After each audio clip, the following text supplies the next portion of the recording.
everyone. It's Bryan here with the Bigger, Better Biz community, where I equip you with the tools and know-how to grow that bigger, better small business. Today, I'm here with Debrah.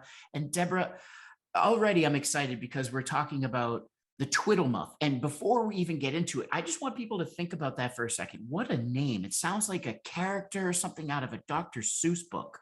I love it. The Twiddle Muff. So before we even go forward, for those of you watching, what do you think a twiddle muff is? Write in the comments and tell us what you think a twiddle muff is.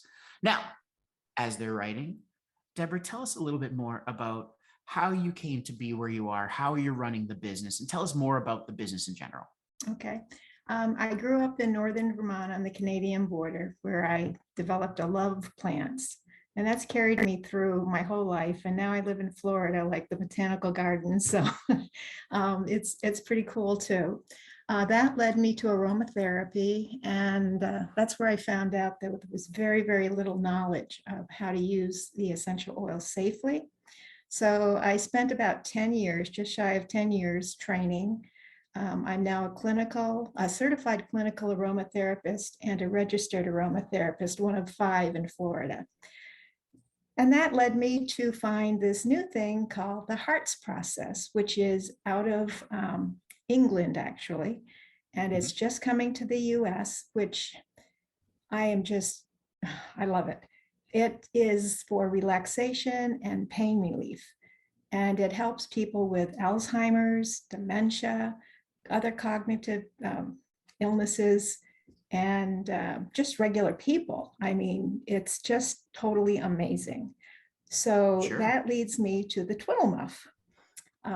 The Twiddle Muff, is it okay to say what it is? Go ahead. Okay. A Twiddle Muff is, I can show you one here.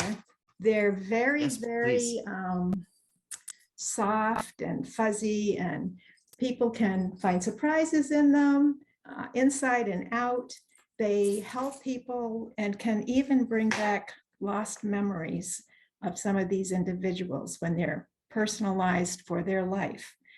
And I am just so excited about them because I think these can help so many people when they're alone in a facility and no one is around. It kind of becomes like a baby security blanket, a friend, and it entertains. And a lot of the people, like cancer patients, will be cold, so they can stick their hands inside the Twiddle Muff and keep warm.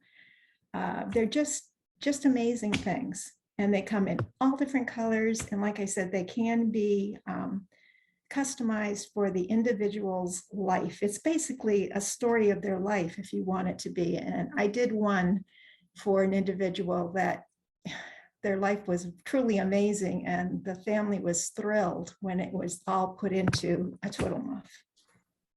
So that's my story. Well, it's an amazing. I'm going to dive in a little bit more, and I want to know what brought you on the course of creating Twiddle Muffs specifically. Was there something that happened in your life that Yes. was kind of the impetus for this? So if you don't mind sharing, that Oh, would no, really help me better understand. Sure. My grandmother had dementia. And I remember I went to visit her when she was in the hospital, and we sat and talked. And then I got up and I gave her a kiss. And I said, "I love you, Grammy."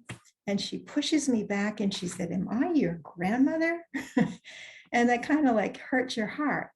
And then I was caring for my own mom, and she had Alzheimer's, but she got very agitated and mean, basically. I mean, some of them become mean.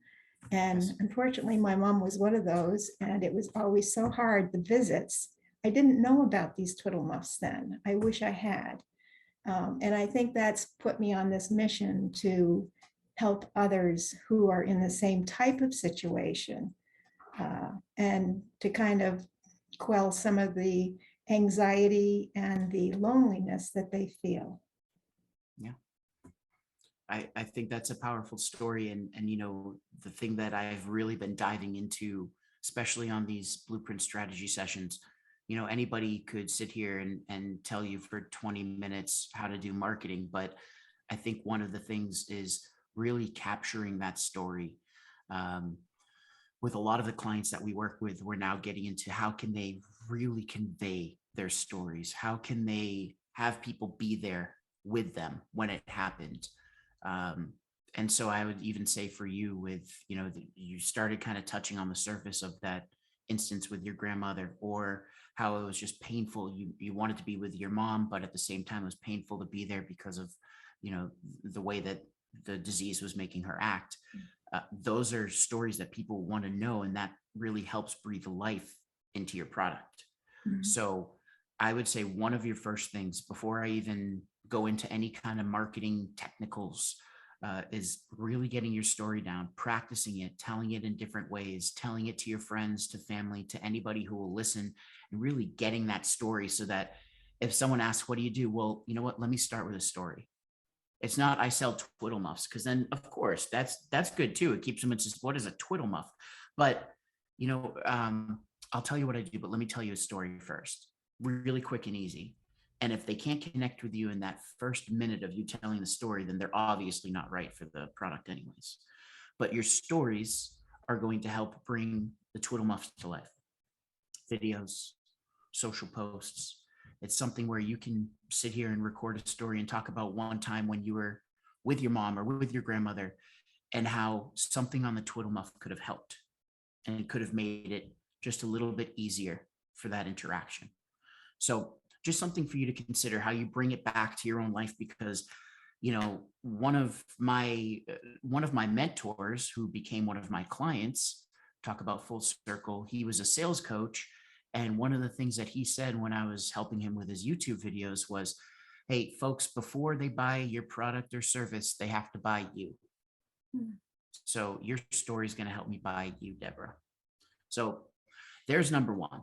Now we have quite a fun puzzle to put together here, in that you have twiddle muffs where I'm guessing you have standard ones that you can put together, and then you're offering the personalized option, right? Where they can customize it with their own mementos and things. Right. So walk me through your general ones. Do you have a few different types of twiddle muffs that you offer? Well, every twiddle muff will come with the lamb chops, and that can be pulled out on a ribbon, and it's furry and it's like their own personal pet, but it doesn't need to be fed or walked. And then I have a multitude, I don't know if you can see this, of colors. Yep. And I just keep making them and then decorate for individuals specifically, or like what you see here, this can be added on to so that, they can be partially customized. But I really like the total customization because it brings into the person's real life, what they were like, what they enjoyed. And that may and has brought out those memories that are hidden in somewhere in their closets of their mind. And that's the sad part. You can even have like kids listed, three little blue ones and two little pink ones. And it's like, oh yeah, I had 5 children, and that's the way things can really open up for a time. I can't say it will last forever, but it certainly gives some relief. And that's all we can hope for. I love it. Now, let's think about the business side of things, right? We already have the pain point that you're helping with. From the business side, when you're creating these, do you know what your cost of goods sold is? Yes, I used to be an accountant. Oh, so you're good. So you already got COGS down. Yeah. You could have told me that. No, perfect. Okay, so we don't have to talk about COGS, right? Yes, For those of you watching who are getting into business, Debrah, the accountant, will you please share with them what COGS is? With the twiddle muffs, you mean? No, you don't have to tell your numbers. You don't have to tell, but just tell them what COGS means, what cost of goods sold means. Oh, okay. It's what you have to pay to make a product. And then from there, you do your markup and go from there. But you have to make sure your you're pricing it right, not being exorbitant, but at the same time, making money after you've fixed in all your overhead costs, which are your lights and whatever else, that's just part of Correct. business. Correct. So if we're looking at cost of goods sold, and I don't need numbers from you, but the beads and baubles, lamb chops, the ribbon you're using, the keys, all those different things have a specific cost. Yes. And so for those of you watching, we're adding all of that up, plus the yarn that's going into making the actual pillow itself, plus the insulation that you don't see inside. And then on top of that, those are your cost of goods sold. Then you're also factoring in your time, because you have to value your time too. Yeah. Right. And a lot of people don't realize that. Now, I'll tell you a quick story before we go into what I'm thinking. And part of the reason, my muse for what I'm going to give you is that my mom was, as I told you before we started recording, was a special needs teacher for many, many years. Also was an art student, went to Mass College of Art, was an art teacher as well. And so my mom was, she started a basket business. And, whether no matter how you look at it, this is like, if you looked at it, it's like a pillow basket where you're putting the stuff on it and you're attaching it. She had a basket that was holding the items, but she didn't understand her costs of goods sold. So by the time that she sold the basket for $90, she had spent $75 on all the stuff that went into it, and was only making $15 for about 3 or 4 hours of time. Yeah. So that's, for all of you watching, I want you to understand, Debrah, being an accountant, has her numbers down and knows what she has to sell it for, and she can understand. But for you, whether it's a service or a product, make sure you understand the cost that goes into selling that service or product. So we've got Twiddle Muffs. Now on your website right now, aromawellnesstherapy.com, I know that let's just look at the site itself. So you are licensed in aromatherapy, right? There's not a licensure, but it's okay. A certification. Certification. Yeah. I apologize. Certification. So you're certified. You're one of 5 in the state of Florida that's certified. Now, my question to you is, with people coming in, are you still, even though you're going to be promoting Twiddle Muffs, are you leading with aromatherapy, or where do you see your business kind of going? What's the strategy? Well, aromatherapy can be part of the whole process technique that I'm talking about with the Twiddle Muffs.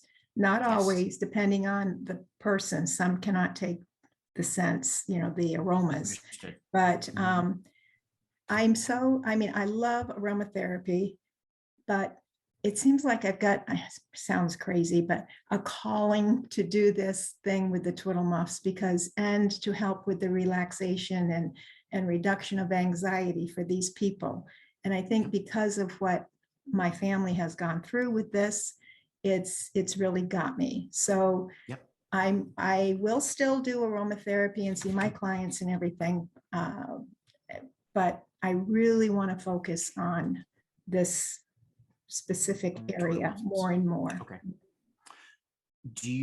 So Twiddle Muffs, is it a unique name just to you, or is it like a no, universal name for the item? It is. I'd never heard of it before, but the Hearts process came out of the UK, and they apparently call them Twiddle Muffs. So it's a term that's used in the UK, and it's such a cool term. It is. That is something, again, I think of Dr. Seuss when I'm reading the books, the places you'll go, like a Twiddle Muff pops out. So have you looked at, if you're going to be going with this brand name, have you looked at domains, so URLs that you can use for a website to sell them? I have not. You mean specifically like Twiddle Muff? I probably should do that. Yeah, they can know. So number one, right? And you bring up a really good point. That's the name in the UK, right? Yes. So we have a couple of different things that are coming in now, some considerations. One, if that's the UK name, are we going to have a lot of people from the UK that might find your site because you also call it Twiddle Muffs? It's already established in the UK. So are you going to be doing international shipping? So that's one. No. Okay. I do not want to do international shipping. Exactly. I wouldn't get into it. Yeah. So the other question is, two, since it's already established in the UK, are there domains available with that word, with Twiddle Muffs in it?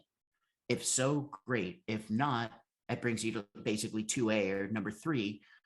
Do we want to create our own name that it brings the same everything, but something where you can start brainstorming a little bit and make sure that you have the domain name, the social media URL, all those things, right? So not that I'm telling you to do that, but I would say step 1, let's do some research. So you can use a tool like, you can go on GoDaddy. And if you actually go to Google, I'm going to show you right here, since you can see my screen, google.com. If you just type in bulk domain search, just click on that. Usually you'll see GoDaddy shows up first. Okay. So if I click on that, there's a whole bunch I was doing. So Twiddle Muff, just to see, I can search the domains and I can actually select the extension. So we want all of them. Search. So twiddlemuff.com looks to be taken, but .org is available, and then ones that you wouldn't want to use. I would never get a .net if you don't have to. Okay. So that's okay. It could be that instead we type in Twiddlemuffs. What other ways do you describe it? So this is actually a good exercise. What other ways would you describe it, even though it's called a Twiddlemuff? Is it a memory device? Is it, dementia? Like how else would you describe it?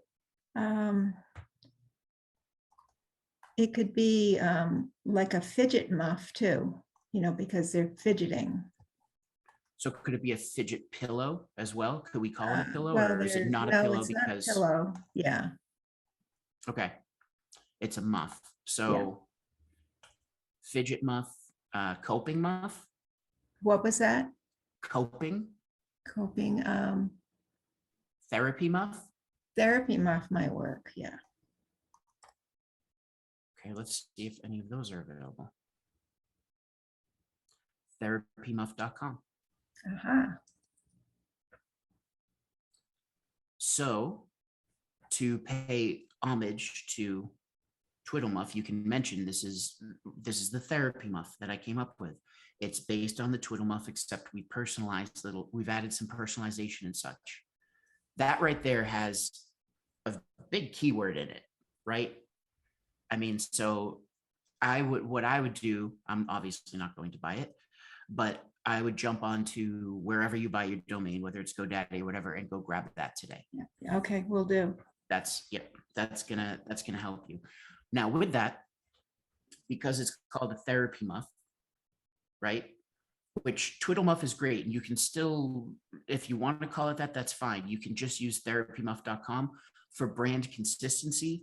I would recommend if you're going to go with that, because it actually says exactly what it does. Right. I would call the product the therapy muff. Okay. Yep. Okay. And I just, now all of a sudden we have so much more to work with, right? People can remember that. Twiddle, they might not, but therapy, they would. Yeah. Okay. So now the question is, I'm going to stop sharing the screen because we're not talking aromawellnesstherapy.com, by the way. All right. Question. Does that mean I need Yes. 2 separate sites as well, or can I use them all on my one site? Very good question. So for right now, you can have it all on one site, and you can send what it's called a forward. So you can send, basically you redirect or forward that domain. So if someone goes to www.therapymuff.com, they're brought to that specific product page. Okay. Where you are looking to diverge, right? Mhm. I would say what you can do is, for your Aroma Wellness Therapy site, have a page dedicated to the therapy muff, with the idea that once you start getting more revenue from it, and we'll talk about a few different ways to drive in revenue, then I would establish a brand new site dedicated to it. Okay. Right. Because you're going to have, the way that I see it, you're going to have your general SKUs, your templates that you create, right? It could be a theme like, a 50s TV show or 60s TV show or something, or doo-wop or whatever it is, rock and roll. So they have different ones like that, whatever makes sense. But then you're going to have the personalization. You're going to have so many different potential SKUs that you're going to have one site just dedicated to that. Okay. Okay. Yeah.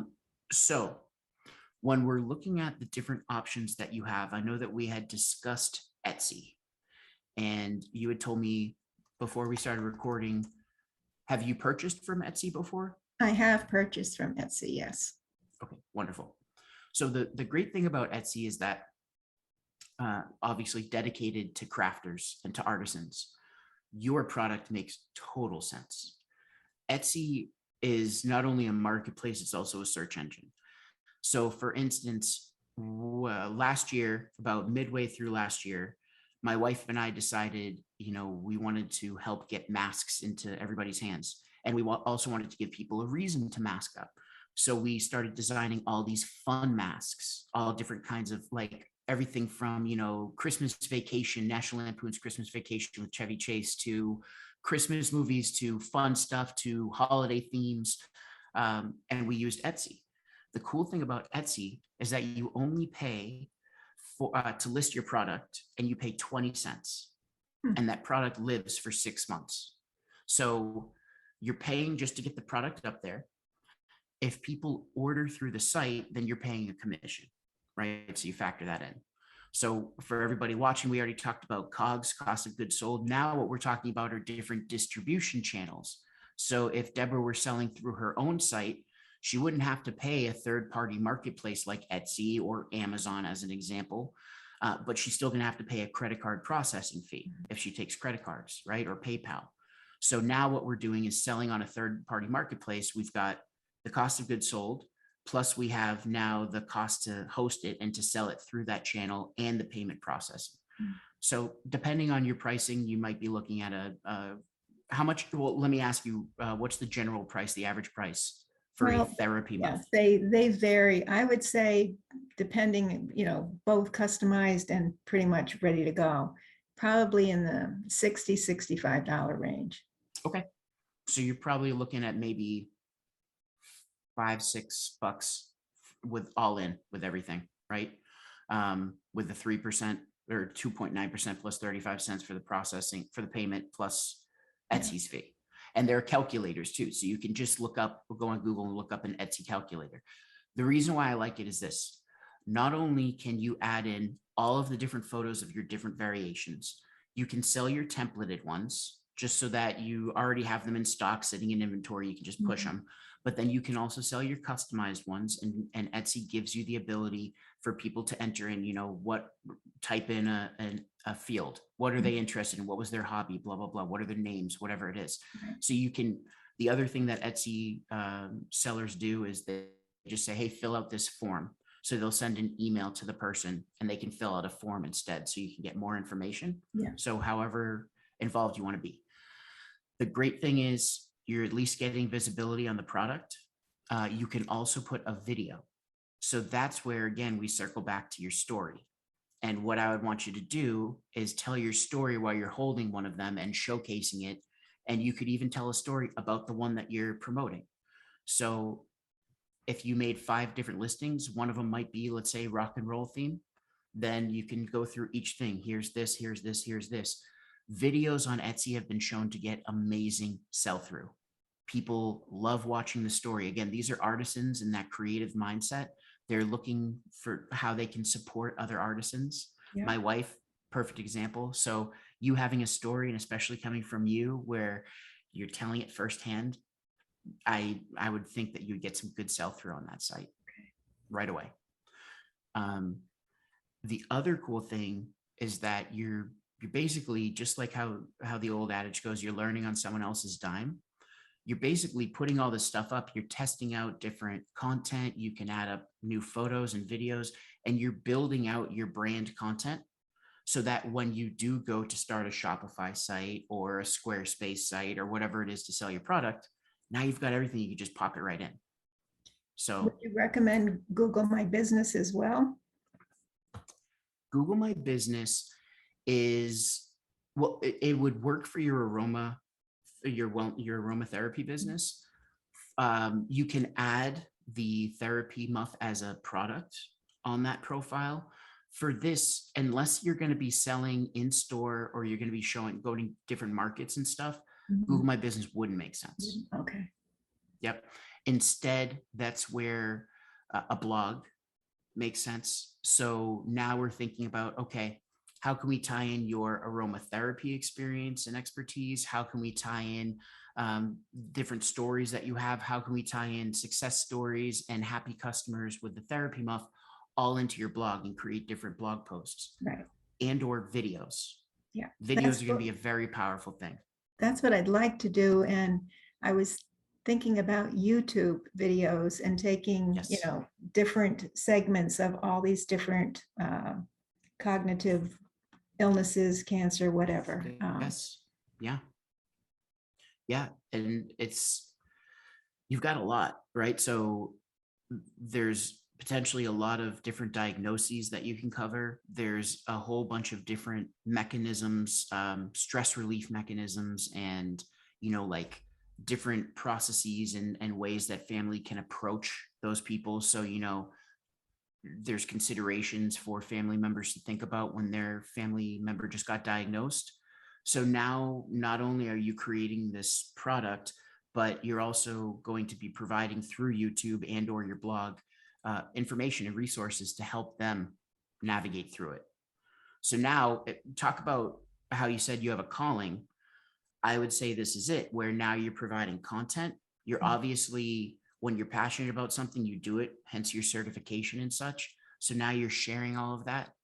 YouTube videos, people can watch, hey, what to do when your family member is diagnosed with dementia, Mhm. right? And then you have a video where you walk through it and talk about it. And of course, one of the things is this, consider a therapy muff, because this is a great way for them to continue remembering you, and keep you in their lives and with multiple senses, right? Right. So I would say your way to go is that Google My Business wouldn't make sense. That being said, I don't know if you can. I think, did you come to the event where we talk about selling online with e-commerce, I did. Grow with Google I've event? been trying to get So them Google, all. Yeah. yeah, good. No, good. Um, it's like Pokemon. You got to catch them all. So I think Google Merchant Center makes sense. So once your website is set up, Google Merchant Center allows you to upload those products, and then they can show up in search results. So if you remember from the class, it shows up in Google search at the top. It can show up. It also can show up in Google image search. And so those are places. And then if you have it uploaded, let's say that someone is at their friend's house and the friend forgets what it's called, but they're like, yeah, we got this for my father, grandfather, whatever it is. Google Lens would allow them to take a picture, and then Google processes really quickly that picture and can show similar images. So now if it's up there, you have a chance of being found. So I'd say Google Merchant Center makes sense. Okay. I think so. A question for you, or some questions for you to consider. You don't have to answer them now, but as you start building this out, do you have the ability to collect any stories from customers? I know that it's a very sensitive topic, but is Yes. there anyone that you know that would be willing to share their story? Not the Yes. patient, but more so the family. Yes. Okay. Okay. So the first thing that I would do, and what you could actually do too, just like how we're doing here, I'm learning about you, I'm giving you some ideas. You obviously have Zoom. You can do Zoom with some of those different customers and talk to them about what was it like when you first found out your family member was diagnosed with, what were some of the struggles you went through. This is information that other people want to know. um, I know that from our experience in working with this chain of autism therapy clinics, listen, when you're a parent and all of a sudden your child gets diagnosed on the spectrum, you're going mad. Just remember, I talk about micro moments. You're searching, trying to find anything and everything, right? So if you have these types of interviews too, where you talk through it and you're both kind of sharing the experience, and then you're talking about, hey, how the therapy muff was helpful with all of that. Not only are you giving these people information they need, you're also giving them a next step on something they can use, a tool that they can use to stay connected. It goes one step further too. The Twiddle Muff, the one I can get information from, her mom passed. And she said, I was holding the Twiddle Muff and it was comforting me after her mom had passed. So it was really something. I'm one of those people. I have different mementos from my grandparents and great grandparents that people look at. They're like, why don't you throw it? It's like, I just look at that because that was them. Yeah, you're right. It's kind of creating a legacy in those later chapters. Yeah, you're right. So there you go. Wow. Yes, that's not only powerful, it's also just something that a lot of people can relate to.